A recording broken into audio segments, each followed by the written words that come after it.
இறை இயேசுவில் பிரியமுள்ள மாதா தொலைக்காட்சியின் அனைத்து நிகழ்ச்சிகளையும் ஆவலோடு பார்த்து கொண்டிருக்கிற அன்பு நேயர்கள் அனைவருக்கும் இனிய இரவு வணக்கம். இந்த நாள் முழுவதும் இறைவனின் உடனிருப்பை நீங்கள் உணர்ந்து வாழ்ந்திருப்பீர்கள் என்று நம்புகிறேன். இன்றும் ஓர் அருமையான சிந்தனையைத்தான் நான் உங்களோடு பகிர்ந்து கொள்ள ஆசைப்படுகிறேன். கடவுளால் படைக்கப்பட்ட நாம் ஒவ்வொருவரும் மற்றவர்கள் நம்மை பாராட்ட வேண்டும் என்று நினைக்கிறோம். அவ்வாறு நினைப்பதில் தவறில்லை. அத்தகைய பாராட்டை பெறுவதற்குரியவர்களாக முதலில் நம்மை நாம் தயார்படுத்திக் கொள்ள வேண்டும். நாம் ஒன்றுமே செய்யாமல் இருந்துவிட்டு எல்லாவற்றிற்கும் நமக்கு பாராட்டு மட்டும் கிடைக்க வேண்டும் என்று நினைத்தால் நம்மை போல முட்டாள்கள் யாரும் இல்லை என்றுதான் சொல்ல வேண்டும். எனவே நாம் செய்யும் செயல்களில் வெற்றி பெற வேண்டும் என்று நினைப்பதோடு மட்டும் நின்று விடாமல் அதற்கான முயற்சியில் தொடர்ந்து ஈடுபட்டு உழைக்க வேண்டும் என்பதை புரிந்து கொள்வோம். அவ்வாறு உழைக்கின்ற போதுதான் நாம் விரும்பியது கிடைக்கும் என்பதையும் உணர்ந்து கொள்வோம். நாம் எப்போதும் மற்றவர்களின் குறைகளை பெரிதுபடுத்தாது அவர்கள் செய்கின்ற செயல்களில் ஆர்வத்தை செலுத்தி நல்ல வார்த்தைகளை மொழிந்தாலே அவர்கள் வளர்வார்கள். நல்ல வார்த்தைகள் நம்மை நாளும் வளர்த்தெடுக்கும், உற்சாகத்தை கொடுக்கும். எனவே நாளும் நல்ல வார்த்தைகளை பேசி மற்றவர்களின் வாழ்வில் ஒளியேற்றுவோம். அப்போதுதான் நாமும் ஒளியின் மக்களாக வாழ முடியும் என்பதையும் புரிந்து கொள்வோம். தன்னம்பிக்கையை நமதாக்கி நம்மில் எத்தனை பேர் வாழ்க்கையில் வெற்றி பெற்றிருக்கிறோம் என்று சற்று யோசித்து பார்ப்போம். அதே சமயத்தில் நம்மில் எத்தனை பேர் மற்றவர்களின் வாழ்வில் தன்னம்பிக்கையை கொடுத்து அவர்களை கைதூக்கி விட்டிருக்கின்றோம் என்பதையும் சிந்தித்து பார்ப்போம். பல சமயங்களில் நாமும் தன்னம்பிக்கையோடு வாழாமல் தன்னம்பிக்கையோடு பிறரையும் வாழ விடாமல் தான் செய்து கொண்டிருக்கிறோம். மற்றவர்களின் வாழ்விற்கு நேரிய பாதையை நாம் காட்டினால் நம்மையும் ஆண்டவர் இயேசு நேரிய பாதையை நோக்கி வழிநடத்துவார் என்பதை புரிந்து கொள்வோம். அமெரிக்காவைச் சேர்ந்த அறிஞரும் உனக்குள் ஒரு மகத்துவம் ஒளிந்துள்ளது என்ற போற்றுதலுக்கு சொந்தக்காரருமான லெஸ் பிரவுனை இந்த அளவுக்கு மாற்றியது அவரது பள்ளி ஆசிரியர் ஒருவரின் வார்த்தைகளே. அவர் கருப்பினத்தவர், மிகவும் ஏழ்மையான குடும்பத்தில் பிறந்த இரட்டையருள் ஒருவர். பள்ளி பருவத்தில் அவருக்கு சரியாக படிப்பு ஏறவில்லை. ஆனால் அவரது உடன் பிறந்த சகோதரன் படிப்பில் கெட்டிக்காரனாக இருந்தான்.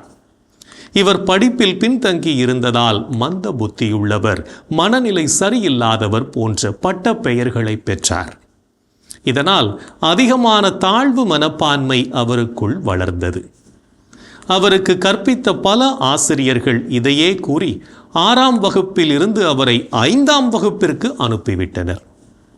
ஒரு முறை ஒரு புதிய ஆசிரியர் அந்த வகுப்புக்கு வந்தார்.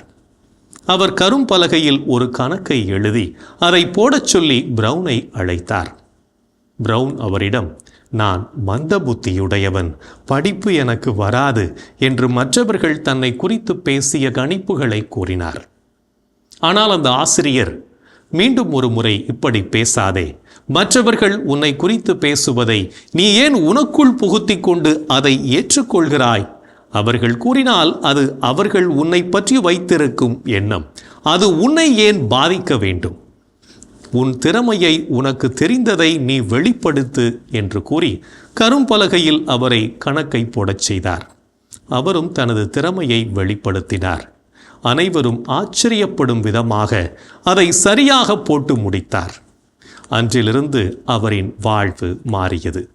அந்த ஆசிரியரின் வார்த்தைகள் அவர் வாழ்வின் தாரக மந்திரமாகி இறுதியில் யாரும் எட்ட இயலாத உயரத்தை எட்டி உலகம் புகழும் அறிஞராக, மேதையாக உயர்ந்தார். எனவே நாமும் மற்றவர்களுக்கு உற்சாகத்தை கொடுக்கக்கூடியவர்களாக இருப்போம். அப்போது இறை ஆசீர் நமக்கு நிறைவாக கிடைக்கும்.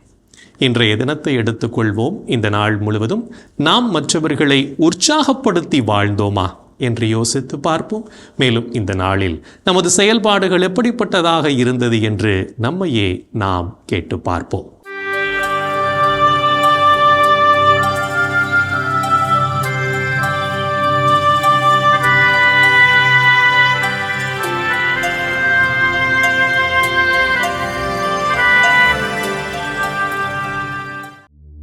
இன்று நீங்கள் உங்கள் வீட்டிற்கு வந்தவரை வரவேற்று உபசரித்தீர்களா? அந்நியரை வரவேற்று விருந்தோம்ப மறவாதீர்கள். இவ்வாறு விருந்தோம்பியதால் சிலர் தாங்கள் அறியாமலே வானதூதர்களை மகிழ்ச்சிப்படுத்தியதுண்டு.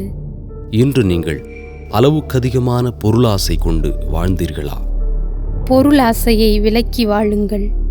உள்ளதே போதும் என்றிருங்கள். ஏனெனில் நான் ஒருபோதும் உன்னை கைவிட மாட்டேன், உன்னை விட்டு விலக மாட்டேன் என்று கடவுள் கூறியிருக்கிறார். இன்று நீங்கள் வேலை செய்யும் இடத்தில் தலைவர்களுக்கு கீழ்ப்படிந்து நடந்தீர்களா?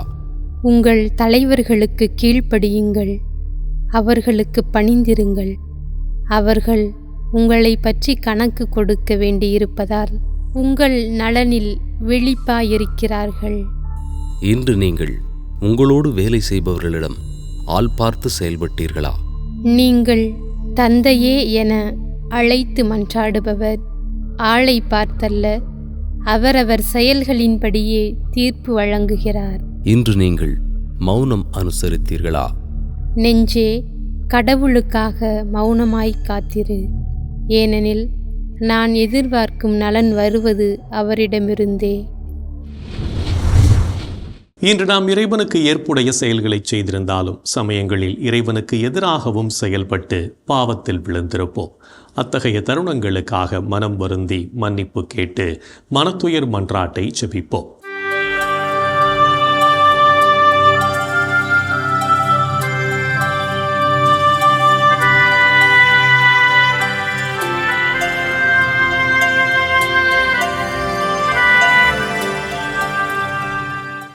எல்லாம் வல்ல இறைவனிடமும் சகோதர சகோதரிகளே உங்களிடமும் நான் பாவி என ஏற்றுக்கொள்கிறேன். ஏனெனில் என் சிந்தனையாலும் சொல்லாலும் செயலாலும் கடமையில் தவறியதாலும் பாவங்கள் பல செய்தேன். என் பாவமே, என் பாவமே, என் பெரும் பாவமே. ஆகையால் எப்போதும் கன்னியான புனித மரியாவையும் வானதூதர் புனிதர் அனைவரையும் சகோதர சகோதரிகளே உங்களையும் நம் இறைவனாகிய ஆண்டவரிடம் எனக்காக வேண்டிக்கொள்ள மன்றாடுகிறேன். ஆமேன். மனத்துயர் மன்றாட்டை ஜெபித்ததன் வழியாக இறைவனிடமிருந்து மன்னிப்பை பெற்றிருப்போம் என்ற நம்பிக்கையோடு இறை வேண்டலில் இணைவோம்.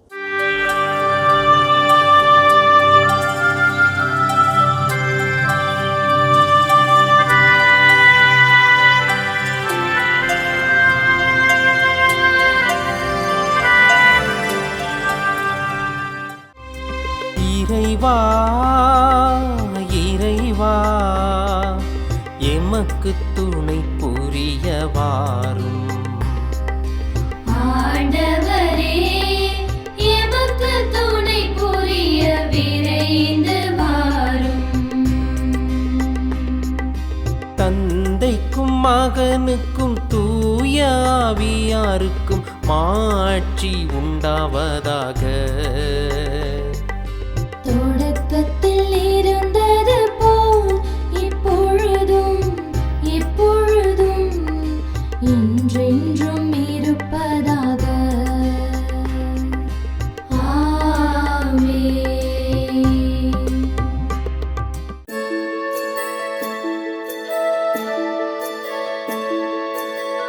போயது பொழுது புகுந்தது இரவு, தூயனை உனது பொன்னடி தொழுது. நேயமையெல்லாம் ஏதமும் நீக்கி நீயமையாண்டு காத்தருளையா. கனவுகள் துயில் வழி காணுதல் வேண்டாம், கனவிருள் பூதமும் கண்ணுரல் வேண்டாம். சினமுறு பகைவர் முரணலாம் வெல்வார், ஈனமும் உடலில் அணுகிடாது அருள்வார். ஆதியம் தந்தாய் அருள் புரிவீரே, அமலன மகனே அருள் புரிவீரே. ஜோதியே உருவாம் தூய ஆவியாரே, தொழுதனம் உமதடி அருள் புரிவீரே. ஆமென், ஆமென் ஆமென்.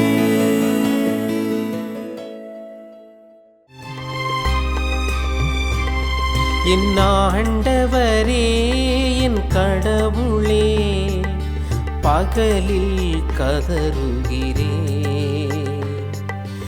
இரவில் முன்னிலையில் புலம்புகிறேன். என் ஆண்டவரே என் கடவுளே, பகலில் கதறுகிறேன், இரவில் முன்னிலையில் புலம்புகிறேன்.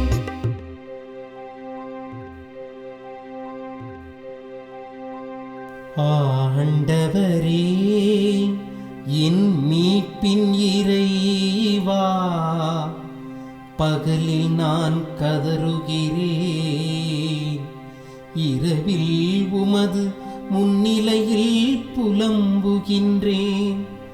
என் மன்றாட்டு திருமுன் வருவதாக, என் கூக்குரலுக்கு செவிசாய்த்தருளும்.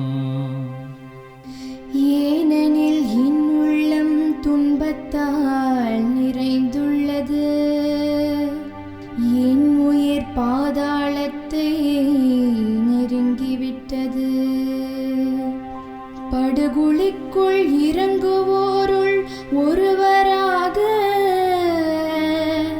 நானும் கணிக்கப்படுகின்றேன். வலுவற்ற மனிதர் போலானே. இறந்தோருள் ஒருவராக கைவிடப்பட்டேன், கொலையுண்டு கல்லறையில் கிடப்பவர் போலானேன். அவர்களை நீர் ஒருபோதும் நினைப்பதில்லை, அவர்கள் உமது பாதுகாப்பினின்று அகற்றப்பட்டார்கள். ஆழமிகு படுகொலிக்குள் என்னை தள்ளிவிட்டே, காரிருள் பள்ளங்களுக்குள் என்னை கைவிட்டு விட்டே. உமது சினம் என்னை அழுத்துகின்றது, அலைகள் அனைத்தாலும் என்னை மூழ்கடிக்கின்றே. எனக்கு அறிமுகமானவர்களை என்னை விட்டு விலகச் செய்தீர், அவர்களுக்கு என்னை அருவருப்பாக்கினீர். நான் வெளியேற இயலா வண்ணம் அடைபட்டுள்ளேன், துயரத்தினால் என் கண் மங்கி போயிற்று. ஆண்டவரே, நாள்தோறும் உம்மை மன்றாடுகின்றேன், உம்மை நோக்கி என் கைகளை கோப்புகின்றேன். இறந்தோர்க்காகவா நீர் வியத்தக செயல்கள் செய்வீர்? கீழுலகின் நாவிகள் எழுந்து உம்மை புகழுமோ? கல்லறையில் உமது பேரன்பு எடுத்துரைக்கப்படுமா? பாதாளத்தில் உமது சொல்லுறுதி அறிவிக்கப்படுமா? இருட்டினில் அரும் செயல்கள் அறியப்படுமா? மறதி உலகில் நீதி நேரி உணரப்படுமா? ஆண்டவரே, நானோ உம்மை நோக்கி கதறுகின்றேன், காலையில் உம்மை நோக்கி மன்றாடுகின்றேன். ஆண்டவரே, என்னை ஏன் தள்ளிவிடுகின்றீர்? என்னிடமிருந்து உமது முகத்தை ஏன் மறைக்கின்றீர்? இளமை முதல் நான் துன்புற்று மடியும் நிலையில் உள்ளேன். உம்மால் வந்த பெருந்திகளால் தளர்ந்து போனேன். உமது வெஞ்சினம் என்னை மூழ்கடிக்கின்றது. அச்சம் தரும் தாக்குதல்கள் என்னை அழிக்கின்றன. அவை நாள் முழுவதும் வெள்ளப்பெருக்கென என்னை சூழ்ந்து கொண்டன. அவை எப்பக்கமும் என்னை வளைத்து கொண்டன. என் அன்பரையும் தோழரையும் என்னை விட்டு அகற்றினீ. இருளே என் நண்பன், இருளே என் நண்பன். தந்தைக்கும் மகனுக்கும் தூய ஆவியாருக்கும் மாட்சி உண்டாவதாக. தொடக்கத்தில் இருந்தது போல் இப்பொழுதும் எப்பொழுதும் என்றென்றும் இருப்பதாக. ஆமென். என் ஆண்டவரே, என் கடவுளே, பகலில் கதறுகிறேன், இரவில் முன்னிலையில் புலம்புகிறேன். என் ஆண்டவரே, என் கடவுளே, பகலில் கதறுகிறேன், இரவில் முன்னிலையில் புலம்புகிறேன். இறைவனின் உடனிருப்பு இந்த இரவு பொழுதிலும் நம்மை பாதுகாத்து வழிநடத்தும் என்ற நம்பிக்கையை இறை வேண்டலின் வழியாக பெற்றுக்கொண்ட நாம் இப்போது நாளைய நற்செய்தி வாசகத்திற்கு செவிமடுப்போம்.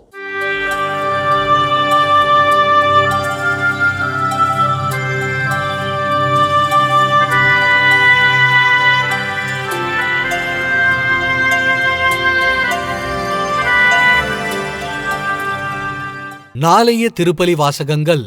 முதல் வாசகம் சீராக்கின் ஞான நூலிலிருந்து வாசகம்.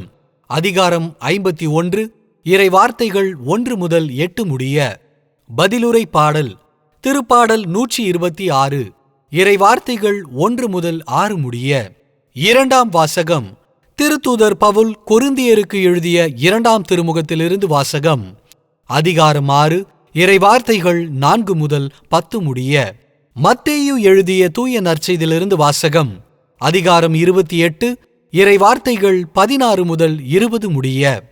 11 சீடர்களும் இயேசு தங்களுக்கு பணித்தபடியே கலிலேயாவில் உள்ள ஒரு மலைக்கு சென்றார்கள். அங்கே அவரை கண்டு பணிந்தார்கள். சிலரோ ஐயமுற்றார்கள். இயேசு அவர்களை அணுகி கூறியது: விண்ணுலகிலும் மண்ணுலகிலும் அனைத்து அதிகாரமும் எனக்கு அளிக்கப்பட்டிருக்கிறது. எனவே நீங்கள் போய் எல்லா மக்களினத்தாரையும் சீடராக்குங்கள். தந்தை, மகன், தூய ஆவியார் பெயரால் திருமுழுக்கு கொடுங்கள். நான் உங்களுக்கு கட்டளையிட்ட யாவையும் அவர்களும் கடைபிடிக்கும்படி கற்பியுங்கள். இதோ உலக முடிவு வரை எந்நாளும் நான் உங்களுடன் இருக்கிறேன். ஆண்டவரின் அருள்வாக்கு. கிறிஸ்துவே உமக்கு புகழ். நாம் ஆண்டவர் மேல் அதிக நம்பிக்கை கொள்ளவும் அவர் நம்மில் நிகழ்த்தும் நன்மைகளை நாளும் உணர்ந்து வாழவும் அழைப்பு விடுக்கும் இயேசுவின் குரலுக்கு செவிமடுத்து வாழ்வோம் என்ற சிந்தனையோடு சிமியோன் பாடலில் இணைவோம்.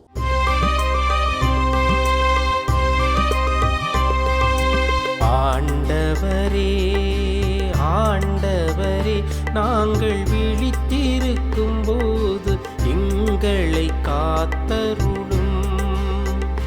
நாங்கள் தூங்கும் போது எங்களை பாதுகாத்தருளும். இதனால் கிறிஸ்துவோடு பிழித்திருந்து அவரோடு அமைதியில் இளைப்பாறுவோம். அவரோடு அமைதியில் இளைப்பாறுவோம், இளைப்பாறுவோம்.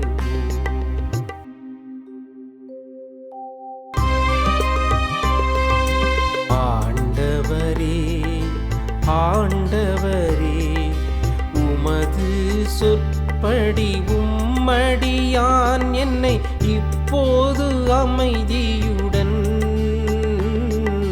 போகச் செய்கின்றீர். ஏனெனில் மக்கள் அனைவரும் காணுமாறு நீர் ஏற்பாடு செய்துள்ள உமது மீட்பை என் கண்கள் கண்டு கொண்டன. இம்மீட்பே பிற இனத்தாருக்கு வெளிப்பாடு அருளும் மொழி. இதுவேவும் மக்களாகிய இஸ்ராயேலுக்கு பெருமை. இஸ்ராயேலுக்கு பெருமை. இஸ்ராயேலுக்கு பெருமை. தந்தைக்கும் மகனுக்கும் தூய ஆவியாருக்கும் மாட்சி உண்டாவதாக. தொடக்கத்தில் இருந்தது போல் இப்பொழுதும் எப்பொழுதும் என்றென்றும் இருப்பதாக.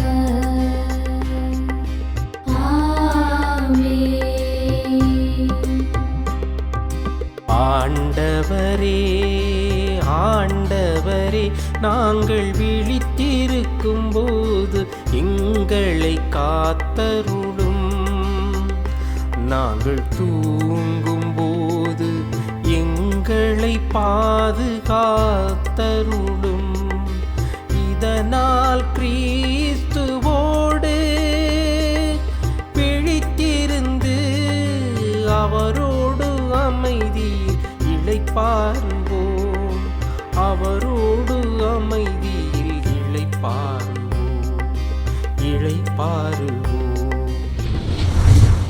இறைவன் நம்மை ஒவ்வொரு நொடிப்பொழுதும் அற்புதமாய் வழிநடத்தி கொண்டிருப்பதை சிமியோன் பாடல் வழியாக உணர்ந்து செபித்த நாம் இப்போது நாளைய புனிதரை பற்றி பார்க்கலாம்.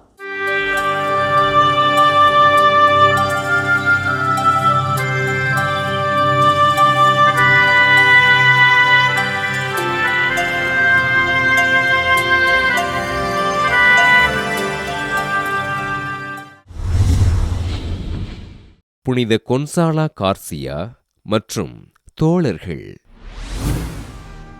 இந்திய திருநாட்டில் மும்பையின் மேற்கு பகுதியில் வசை என்னும் இடத்தில் வாழ்ந்த போர்த்துகீசிய தந்தைக்கும் கொங்கன் நாட்டை சேர்ந்த தாயாருக்கும் கிபி 1557 பிறந்தார் கொன்சாலா கார்சியா. தன் தொடக்க கல்வியினை இயேசு சபையில் பயின்ற இவர் இயேசு சபையின் குருவான செபாஸ்டியன் கொன்சால்வசுடன் இணைந்து கிபி 1580 ஜப்பான் சென்றார்.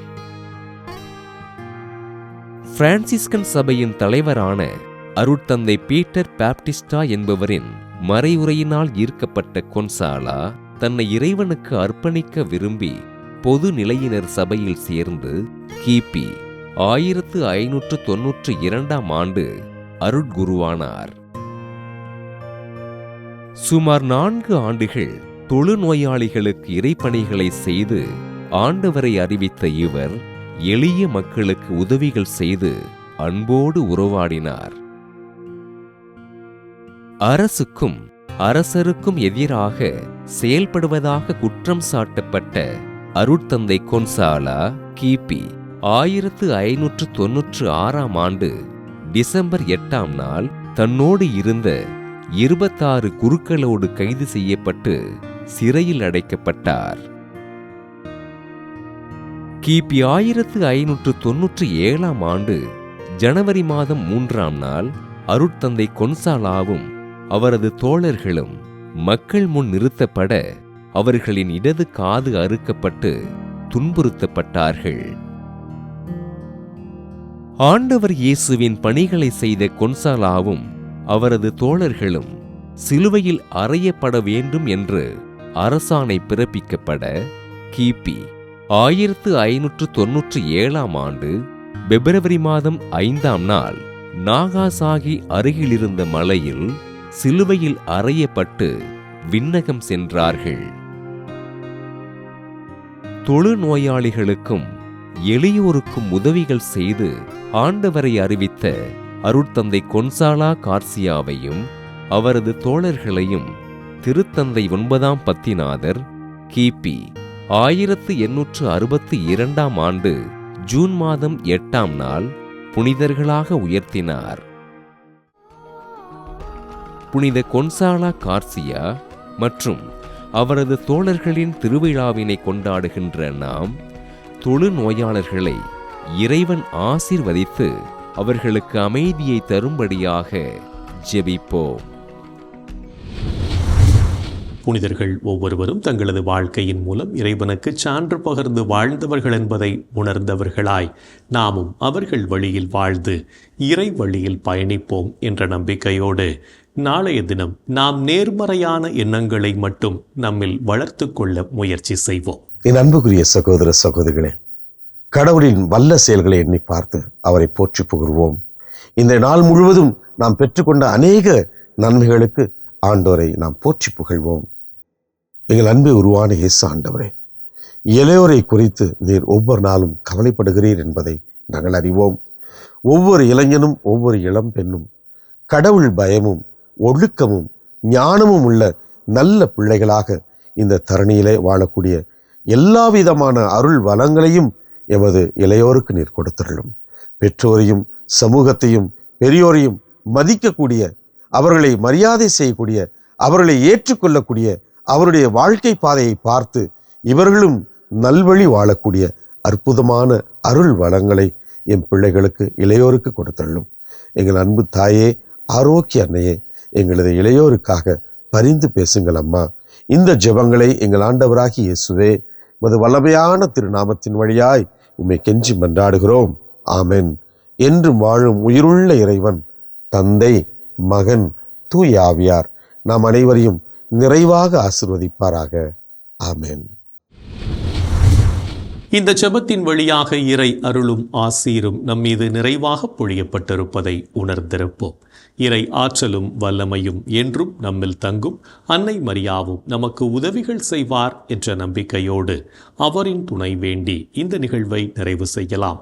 Good night.